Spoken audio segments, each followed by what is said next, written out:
For as long as I've been alive, the Chicago Bears have had nothing short of mediocre or worse quarterback play. I mean, did you know that their career passing yard leader is Jay Cutler with only 23,443 yards? Now let me put that in perspective for you. You all know Patrick Mahomes, right? Well, he already has 29,000 career passing yards after only 8 seasons. That's already 6,000 yards more than the Bears' all-time franchise leader, which is incredibly embarrassing. It's also the reason why Bears fans and the Bears as a franchise have put all of their eggs in the Caleb Williams basket. They are fully committed to this kid. If he succeeds, the Bears succeed, and if he fails, then the Bears fail with him. And if we're going off just that first week of the season, the Bears, they look kind of screwed. Their run game wasn't incredibly efficient. Caleb Williams could not complete a pass to save his life. He was overthrowing his receivers left and right like he thought he was still playing Pee-wee football, like he thought he was throwing to 7'8" giants. He had to get carried by his defense and his special teams against the Titans and Will Levis, who are one of the worst teams in the NFL, arguably. But before we jump into film to show what he did good and what he did bad and where he can improve, we must go over whether the Bears are setting him up for success. The Chicago Bears obviously knew what Caleb's strengths and weaknesses were when they drafted him. And because of this, they also knew that they had to completely change the way that their offense worked.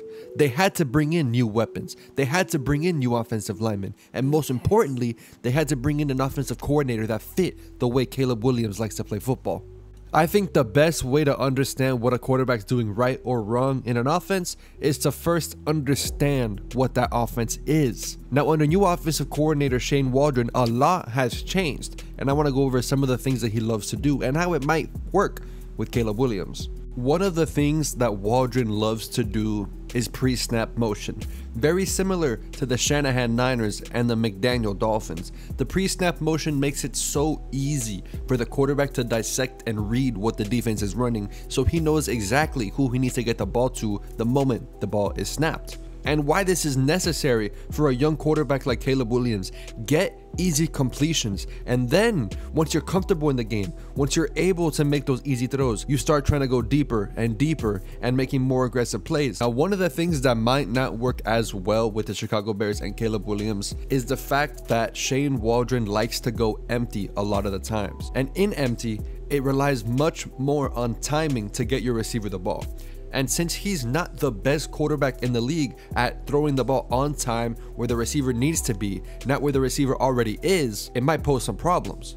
And we've already seen this in week 1. And now is where we get into the film breakdown about what he did good and what he did bad. Now, before we go any farther in this video, I need to know something. I need you guys to comment in the comment section what you think of Caleb Williams. Do you think he's good? Do you think he's bad? Is he overrated? Is he underrated? Let me know what your thoughts are. And hey, while you're down there, go ahead and like and subscribe as well if you haven't already. Thank you, and let's get back to the video. Please just watch Caleb Williams' eyes on this play. He immediately looks to the bottom of the screen to Keenan Allen, and he never looks away and throws Keenan the ball. Now, Keenan was open, so I don't fault him for this. But for one, Caleb missed a pass. And two, if we rewind, you can see that Gerald Everett has a 2-yard step on his man coming out of his break, which would have been a wide open touchdown. And trust me, this is not the first time that this happens in this game. I think we should set a precedent here. For every single play that I show you from here on out, the first thing you should do, watch Caleb's eyes. Watch where his first read is and watch where he throws the ball to. Because I'm telling you, he throws it to his first read on every single play. Mind you, I watched every single throw from Caleb in this game, and I'm 99% sure he threw the ball to his first read 90% of the time. So if you did what I just asked, you just watched him stare down the guy in the middle of the field and throw it to him. But did you catch this at the top of the screen? DJ Moore, once again, immediately beating his man off the press and having a 5-yard lead for a wide open touchdown if Caleb just looks away from his first read for once.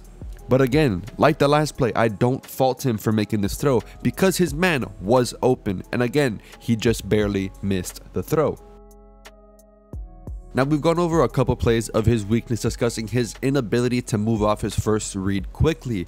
This next couple plays is going to be his tendency to not stand tall in the pocket and try and play hero ball. You see, the pocket starts to collapse, but if he just stands for half a second longer, he has 15 coming over the middle. He could easily get the ball to him right past the linebacker's shoulder. But no, his first instinct the second he feels pressure is to turn around and roll to his left, which is not the best idea.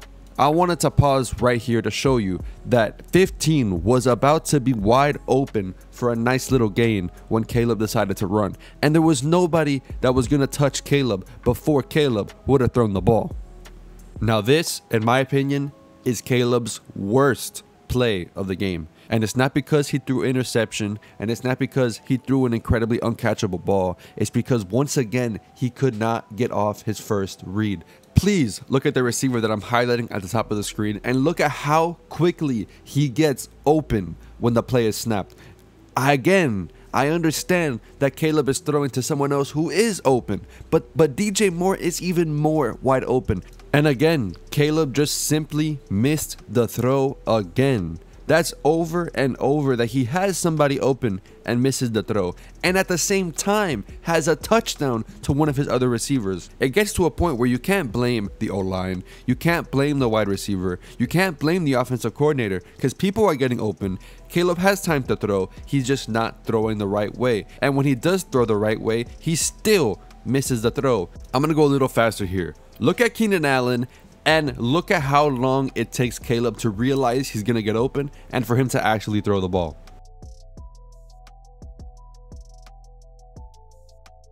And because it took him so long to release the ball ends up getting batted at the line of scrimmage. Now let me show you when the ball should have been released.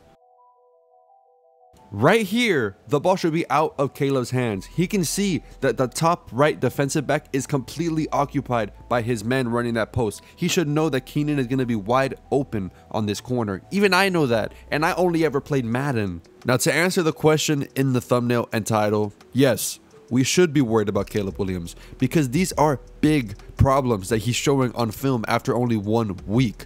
Thankfully for the Bears and for Caleb Williams, not progressing through your reads quick enough is something you can easily fix with more experience in the NFL. And I know that most of these plays, Caleb was never supposed to look to the right side of the field or the opposite side of the field. His number one read was the guy he was probably told to throw to most of the time. But still, if he's being advertised as the greatest prospect in the past 50 years, already people talking about him being a top 5 quarterback in the NFL. A top 5 quarterback in the NFL is not going to be glued to their first read for the entire game. A top 5 quarterback in the NFL is going to go off script and throw for 4 touchdowns to people that should have never had the ball in the first place. That's what great quarterbacks do. But it was his first week. We shall see as the rest of the season goes if he can continue to improve or if these weaknesses and bad habits are going to continue to show themselves.